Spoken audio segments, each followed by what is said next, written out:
This is our third and final look at the second portion of John chapter 12, verses 20 to 50. You might want to break this section into two parts if you were teaching or preaching on it, because verses beginning at verses 37 through 50, we evidently have a closing section for the whole first half of the book. And it's interesting that they're not always following chapter numbers, because remember, the original Gospel of John was written without chapter numbers, even without verse numbers. There was no space between words. They didn't have any of those things that we take for granted today when we write. They just weren't invented yet. They weren't used.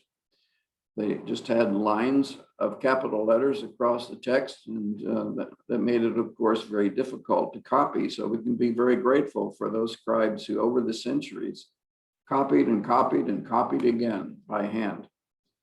And then, of course, learned, we can put space between words, all these inventions that gradually came about. I want to conclude our time here. Again, we're not looking at every aspect of the John chapter 12, because we simply don't have time to do that. But I think there's some major things, main things that we can look at.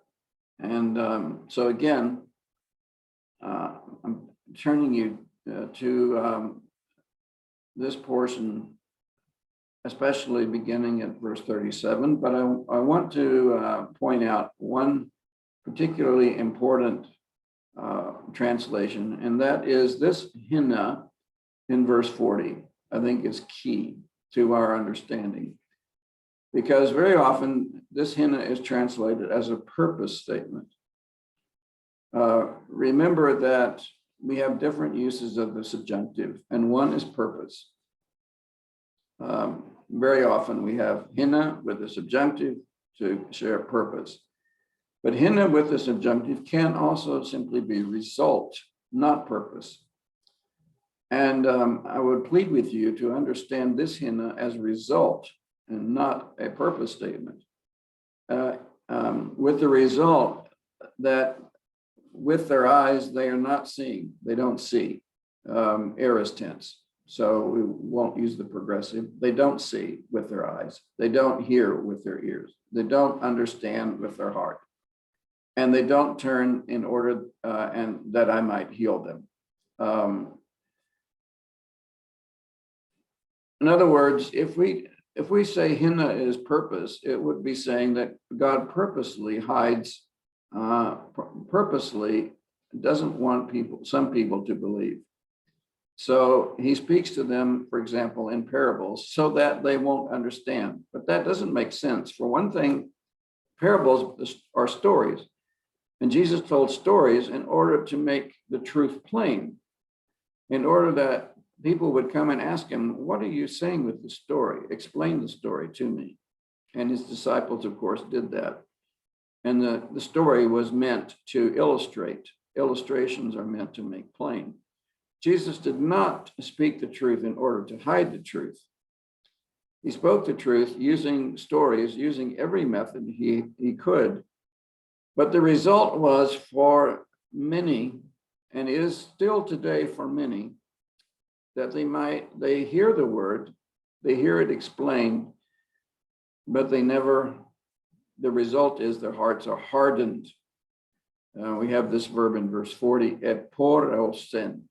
Aorist tense, the poroo, to cause someone to be unwilling to learn. Now that is a definition from Low-and-Nida's lexicon. The verb poroo, we get the word porous from it.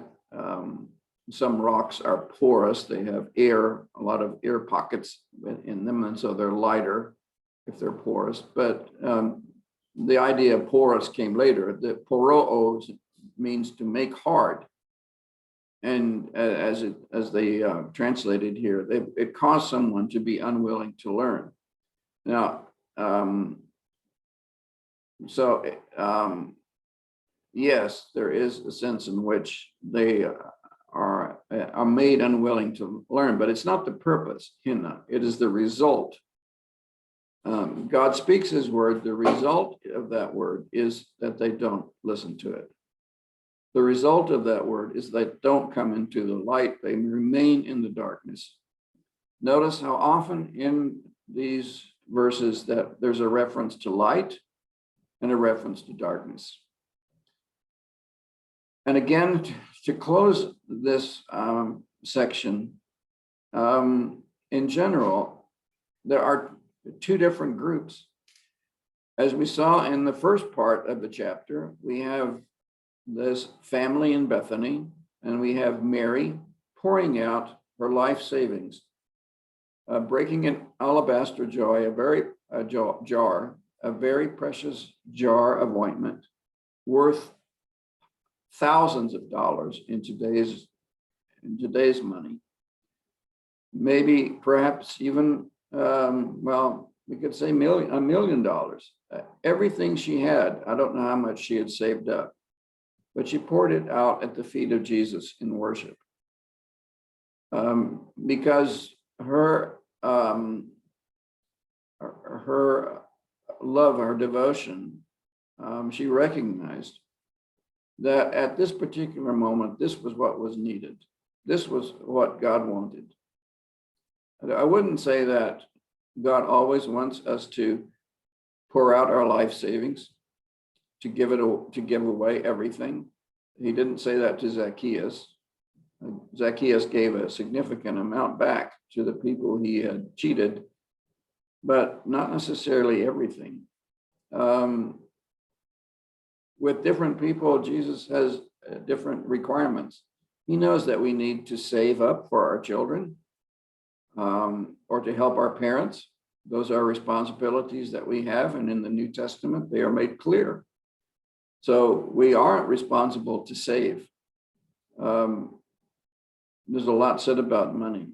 But Mary of Bethany worshipped and poured out her whole life savings, most likely, with this jar of ointment. Now, maybe she had more somewhere, some other kind of, but this would have been pretty much something like this would be the way that they would save for old age. And she's pouring it out at the feet of Jesus in worship. That's how the chapter starts. Now, here in the second half, we also have two groups. Notice we began with the Gentiles who came to ask. We're never told if Jesus actually answered them or said, talk to them. Why does John not tell us what did Jesus do with the Greeks or the Greek-speaking Jews who came? Because he's not interested in telling us that. That's not the point. Always ask yourself, what does the chapter say? What does it not say?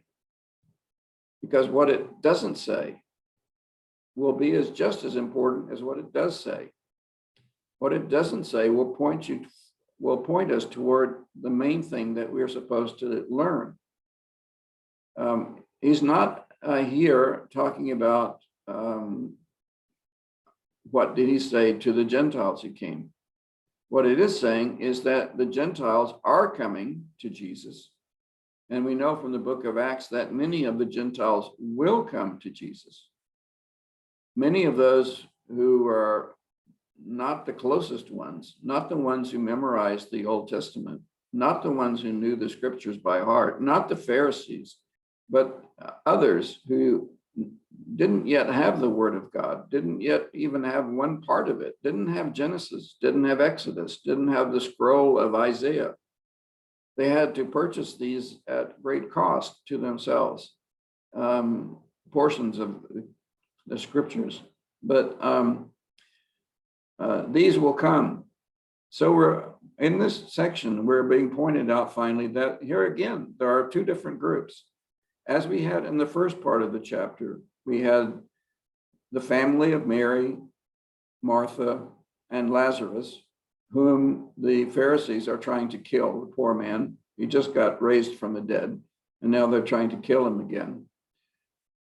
We have that family in contrast to those who are opposed. And here we have one group who are wanting to believe into Jesus, and we have a group who are refusing. And we have also a very interesting point made that there are some who, some of the mentoi, where we get the word mentor, from the rulers, many, they believed into him, but they did not confess him openly, publicly. And here, Hinna is probably causal in this verse 42, because they did not want to get put out of the synagogue. They did not want to lose their social net. They did not want to lose their old age pensions.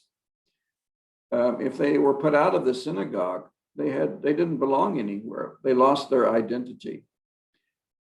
And so they were no longer rulers. They would have to give up their power, their prestige, their place.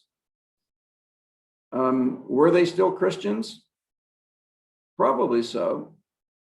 It says they believed into Jesus. So I think they were Christians, but they were Christians who lost their glory, who lost so much they should have had. Probably who are like those in 1 Corinthians 3, who will arrive at the gates of heaven and have nothing to show for their whole lives, because they would not publicly confess that Jesus Christ is Lord. Showing that we are Christians, confessing it with our mouth, however difficult that may be at the right time, is part of the Christian life. If we love him, we are identified with him. If we love him, we are part of his family. We are either in the family or we're outside of the family. We're either in the light or we are in the dark. So as you learn this chapter, translate this chapter, and then preach and teach this chapter, please notice the emphases that John wanted us to understand as he wrote down the words of Jesus and in the context. He could have chosen many other stories. He could have talked about many other things that Jesus did. He says so in the end of chapter 20. Many things that Jesus did, many other things that if you wrote everything, all the world could not contain the books, the scrolls that would be written. So he only told us certain things. And here he is concluding the first part, his public ministry, by showing again that there are two groups. And there's always some that we're not quite sure about, who believe, but who don't want to show it, who don't want to confess it, who don't want to go all the way. Are they Christians? Who knows? Ultimately, there are only two sides. And I think we need to say this, we need to teach this, we need to preach this. So as you study this chapter, as you go through the Greek text, notice the emphases. Notice the things that the author brings out. Notice when there's a historical present leading to a main statement. What is that statement? And notice how the whole passage is put together. What are the paragraphs? What are the main things that he is bringing out? And let's teach those things.